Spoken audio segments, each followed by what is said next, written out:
Não tem nada que combine melhor com o amanhecer da fazenda do que um cafezinho passado na hora. Esse é o café Coamo Premium. E esse aroma aqui, ó, tá me lembrando aquele bule de café que minha avó deixava no cantinho da chapa do fogão a lenha.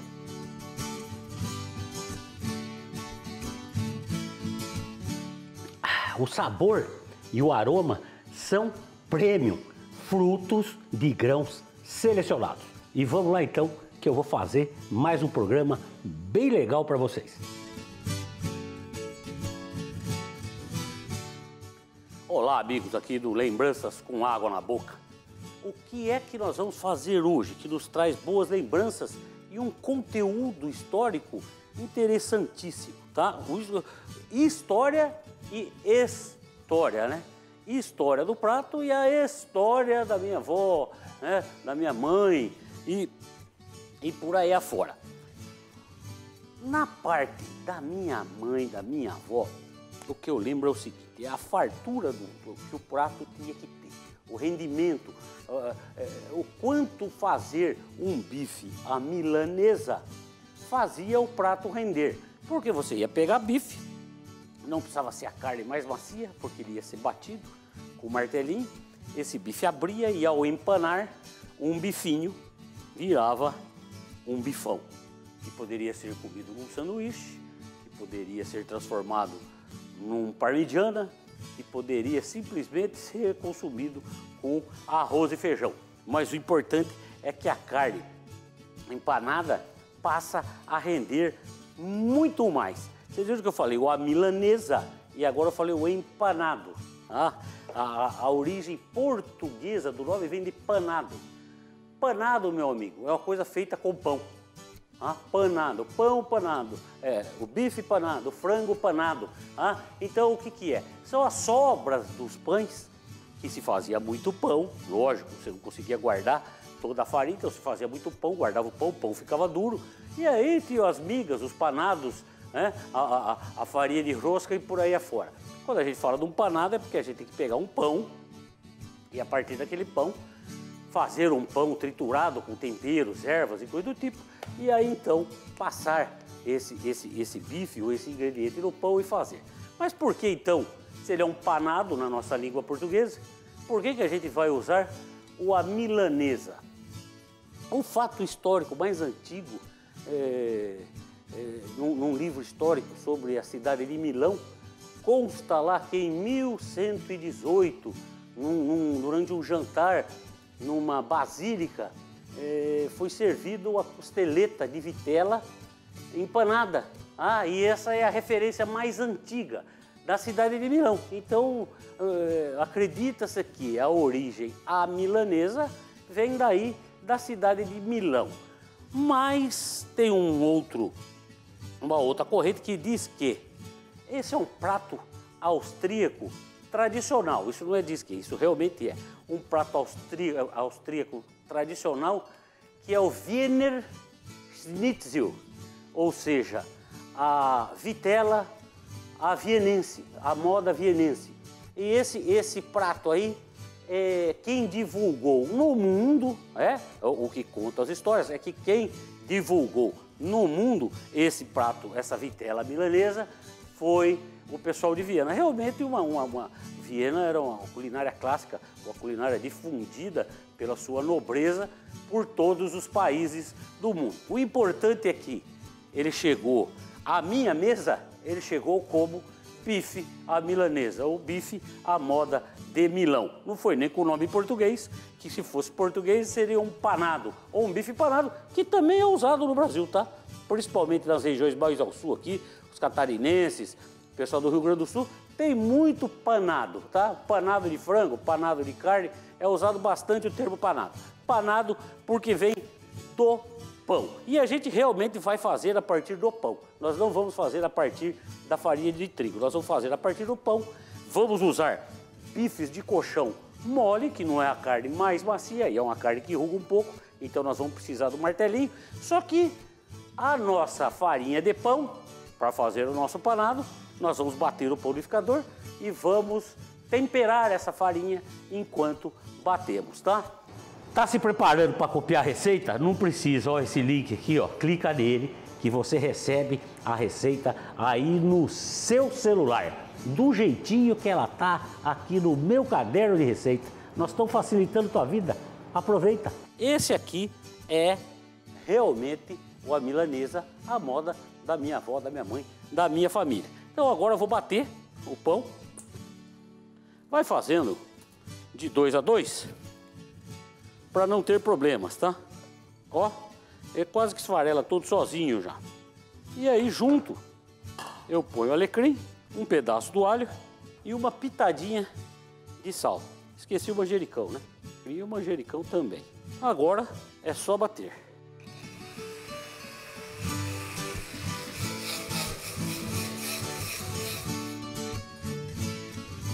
Enquanto a gente vai adiantando esse prato aqui, vamos para outra cozinha fazer outra receita bem legal para vocês. Enquanto a gente termina aquele prato lá na fazenda, vamos fazer mais um aqui para vocês. Mas quero fazer uma pergunta para vocês aqui. Vocês acham que nas fazendas antigamente tinha água, luz, recolhimento de lixo, telefone celular, TV? Não tinha nada disso, gente. Era tudo na raça. As pessoas tinham que fazer as coisas. Para tomar uma garapa era no muque. Para descascar um arroz era no muque. Né?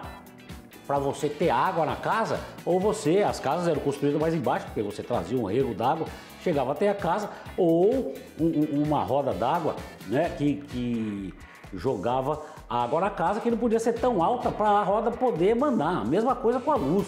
A luz era lamparina, lampião, que era a principal luz, ou luz de vela.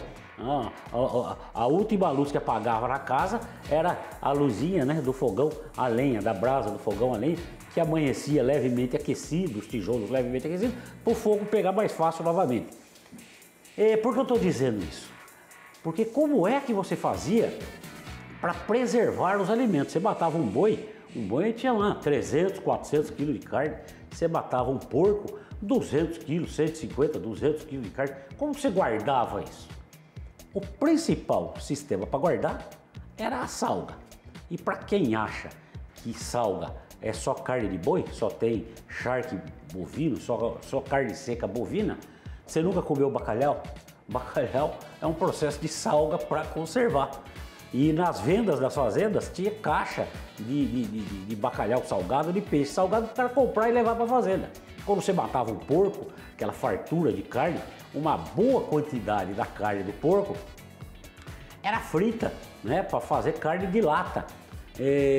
Outra quantidade era feita linguiça, que tinha que ser defumada ali em cima do fogão para ficar num ponto que não estragasse. Ainda assim tinha que ser comido rápido. Tá? Além disso, as partes mais grossas, um porco grande, um lombo grosso, um pernil grande, eram feitas mantas, né, que salgava essas mantas e secava. Então, da mesma forma que se fazia a salga da carne bovina, se fazia a salga da carne suína. Estou falando isso porque hoje nós vamos fazer um carreteiro de carne suína, porque todos os pratos que eram feitos com a carne bovina salgada também eram feitos com a carne suína salgada. E hoje em dia você também pode fazer a mesma coisa. E vamos lá então. E para fazer esse nosso arroz carreteiro com charque suíno, o que nós vamos precisar? Bacon, os talos da salsinha e a parte baixa, grossa da cebolinha, cebola, pimenta, dedo de moça, alho, salsinha, cebolinha. Das aéreas nós vamos utilizar o arroz e o charque suíno. Por que eu uso o charque suíno das aéreas? Ele é feito com as partes nobres do suíno, o pernil e o lombo. E tem uma salga muito equilibrada que vai ajudar demais no sabor final do prato. Você está aí se preparando para anotar a receita? Não precisa, é só você clicar nesse link aqui, ó, que você vai receber ela agora aí no teu celular com todos os detalhes. Então você pode assistir aqui tranquilamente e receber a receita aí. Deixa eu mostrar para vocês aqui, ó, como é que é esse charque suíno. Estão vendo? Ó? muita carne, ó, tá? A gordura suína que derrete com muita facilidade, mas é nítido ver que esse aqui é um pedaço do lobo e esse aqui é um pedaço do pernil, tá? O mais legal de tudo é que ela é uma carne mais clara e tem uma salga mais equilibrada. Isso aqui eu vou pôr na panela de pressão com bem pouca água para fazer a nossa primeira cocção. Vou tampar a panela. Assim que pegar pressão, eu desligo, vou escorrer essa água e colocar uma nova. Escorri a primeira água porque ela fica mais salgada. Essa segunda água agora que eu vou ferver aqui, eu ponho até um pouco mais, porque é a água que nós vamos utilizar para cozinhar o arroz. Nós vamos pegar todo esse sabor aqui, mais, ó, talo da salsinha que a gente picou a ponta, a gente vai usar talo da salsinha e a parte de baixo também da cebolinha. Isso cozinha junto para trazer um buquê bastante intenso. Vamos fechar. E agora, assim que pegar pressão, a gente marca 10 minutos e desliga. Enquanto nossa carne cozinha, ó, vamos pôr o bacon para derreter. Fogo baixo, com muita calma, que a gente não quer pedaços de gordura no nosso carreteiro. Então tem que ser muito calmamente para derreter bem os pedaços de toucinho. Nosso bacon derreteu bem, ó, para não ficar aparecendo pedacinhos de gordura no nosso carreteiro. Vamos juntar aqui a cebola e essa cebola também vai dourar. Aqui eu retirei da panela de pressão o nosso charque suíno e ó, reservei a água da última cocção, tá? A primeira nós dispensamos, reservamos essa aqui. Eu vou picar essa carne, tá? Não vou desfiar, eu vou picar, eu quero que ela fique em pedacinhos. Se você desfiar a carne, corre o risco do teu arroz ficar tão seco que dá até soluço. E outra coisa, muito desfiadinha vai ficar difícil de você mexer também. Agora é uma decisão sua. Com o cubinho, o cara come e o prato fica único, porque já tem pedaços de carne junto. Desfiadinha, brasileiro é chato, sabe? Você vai ter que fazer uma carnezinha a mais para ele sentir a textura da carne. Vou adicionar aqui o alho. Tô trabalhando com fogo alto agora, tá? Essa hora agora é uma hora de trabalhar com fogo alto. O fogo baixinho foi só na hora de fritar o bacon. Agora, fogo alto direto aqui. A pimenta. Quando a gente tá com fogo alto, fica de olho. Deu uma murchada, vamos lá colocar a carne. E vamos refogar essa carne até ela dar uma leve dourada. Já está no ponto que eu quero. Está na hora de colocar aqui o nosso arroz agulhinha da Zaelle. A vantagem desse arroz aqui é a seguinte: ele é polido com jatos de água. Então é direto para a panela, não precisa lavar.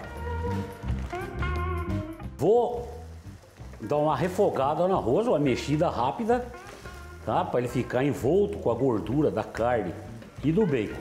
Ó, uma coisa rápida. Feito isso, a água do cozimento da carne.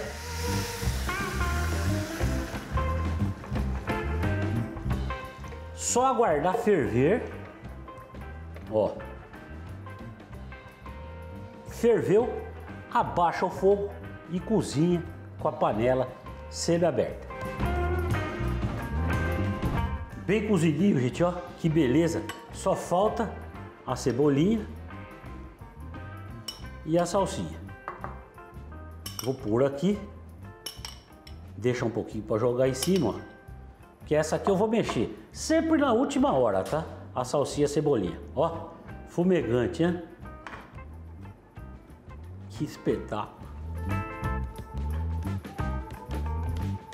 Nossa, eu não resisto, gente, olha aqui.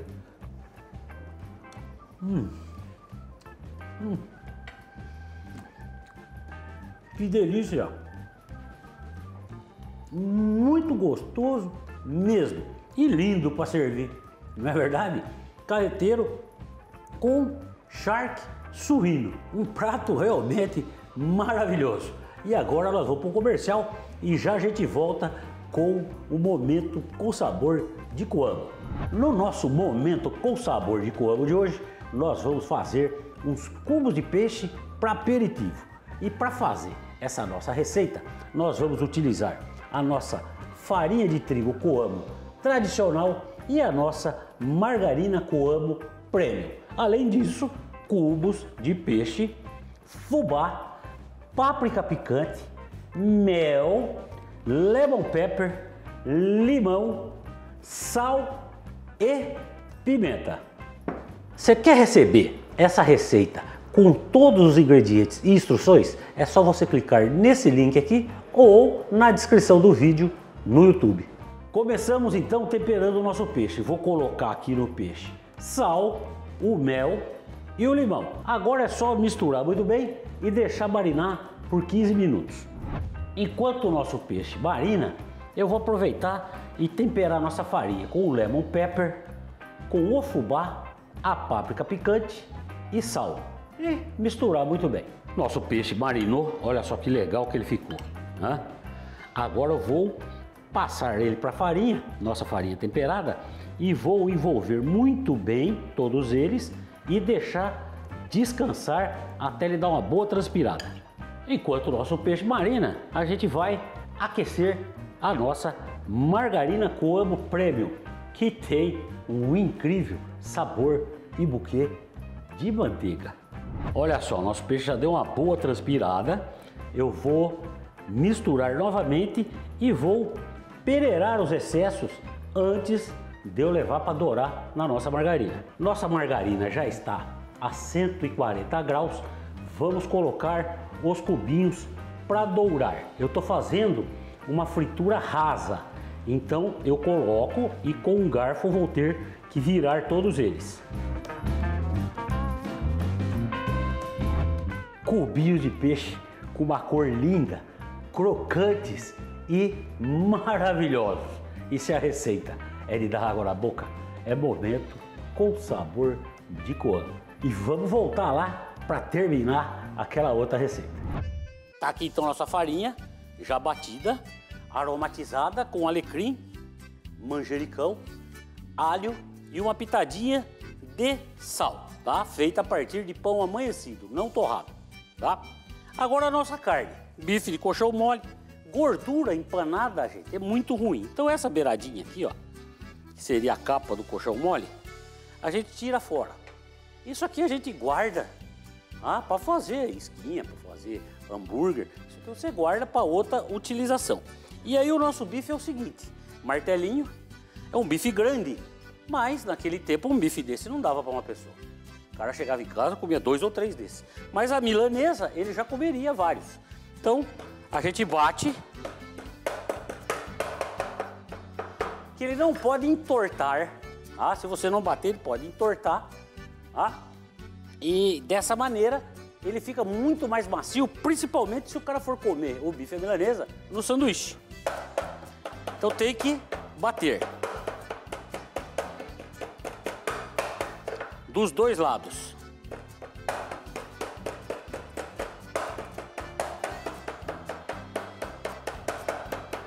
Bem batidinho assim. Beleza? Salzinho leve, porque ali já tem um pouco. Aqui vai um pouquinho também. Dos dois lados. Isso aqui agora é o seguinte, nós vamos passar uma primeira vez os bifes da farinha, ó. E esse bife vai descansar uns 10 minutos para transpirar, depois a gente passa no ovo e na farinha com o queijo. Vou fazer todos eles. Vamos lá então, os bifes já estão aqui, ó. Já deram uma molhada naquela primeira passada de farinha que nós demos, já descansaram. Vou pôr, ó, parmesão na farinha. Ou um queijo curado que você tem aí. E misturar. Aí já bem misturado. Agora aqui, ó, os ovos batidos, bem batidos. Por que eu tô pegando travessas grandes? Porque eu tô com bifes grandes. Hã? E a operação agora é a seguinte, ó, pro ovo. Os dois lados bem passados. Muita calma nessa hora. Pega aqui, dá uma escorrida. Ó, deixa dar uma escorrida, hein? E daqui agora pra farinha novamente. E agora com o garfo você joga um pouco em cima assim. Dá uma palpada. Uma boa apertada. E viramos. Aperta bem novamente. Beleza. Já vai aguardar. Vou fazer com todos eles. Aqui é o seguinte, ó, já estão todos eles empanados e empilhados. Se você quiser fazer um monte e guardar na geladeira para você fazer depois ou até de um dia para o outro, dá para fazer sossegado. Fritura, não é grelhar, então tem que ter gordura na frigideira. Gordura quente. E cuidado na hora de pôr o seu bife, tá? Com calma, ó.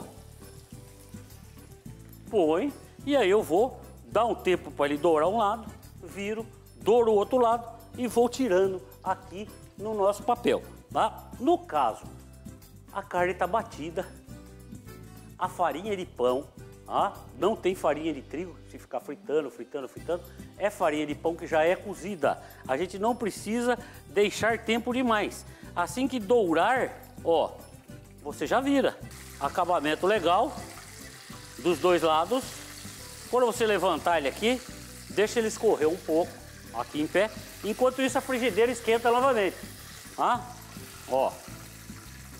O ponto aqui, lógico que bife à milanesa tem ponto. Quer sequinho, deixa sequinho. Quer bem passado, deixa bem passado. Foi o tempo de esquentar novamente, ó. Não vai pôr na frigideira fria, hein, ó. É importante a frigideira estar quente. Bom, vou fritar todos eles aqui. Estão aqui então os nossos bifes já prontos. E eu, para variar, com a boca cheia d'água. O que acontece aqui é importante você pensar nisso. Quando eu trabalho com fogo muito alto, eu consigo um acabamento rapidamente. O bife dentro pode não estar no ponto desejado na hora que você tira. Mas como ele tem essa capa quente que segura o ar quente ali dentro, a cocção residual, que é a cocção, que é o alimento continua sofrendo depois que você retira do fogo, é o resíduo de calor, a cocção residual continua a cozinhar esse pedaço de carne dentro dessa capa, tá? E aí ele vai chegar no ponto desejado, até porque você tem que deixar algum tempo para ele escorrer. Vamos tirar um aqui e ver como é que ficou? Olha lá o papel que a gente põe, como é que escorre a gordura, tá? O papel de pão, tá? Que já era guardado junto e que escorreu a gordura, que absorveu, né? Quem escorreu a gordura foi o bife, que absorveu a gordura que escorreu do bife. Vamos fazer um corte aqui, ó, bem no meio. Essa capa é legal, gente, porque vocês viram, ó, eu corto e ela não se despedaça toda.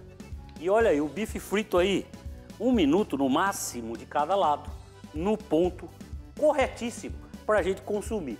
E para lembrar agora, faz de conta que eu tô acabando de chegar do Sente Rijo, fui para aula de manhã, à tarde teve educação física, a gente jogou bola, jogou basquete, fez muito exercício e os professores, bravos, não é verdade? Apito na mão e a cordinha do apito comia. Então a gente tinha que fazer exercício para valer. Molhado, deu tempo de tomar aquele banho, bifão à milanesa, estava em cima da mesa, a gente pegava, ó, punha no pãozinho aqui,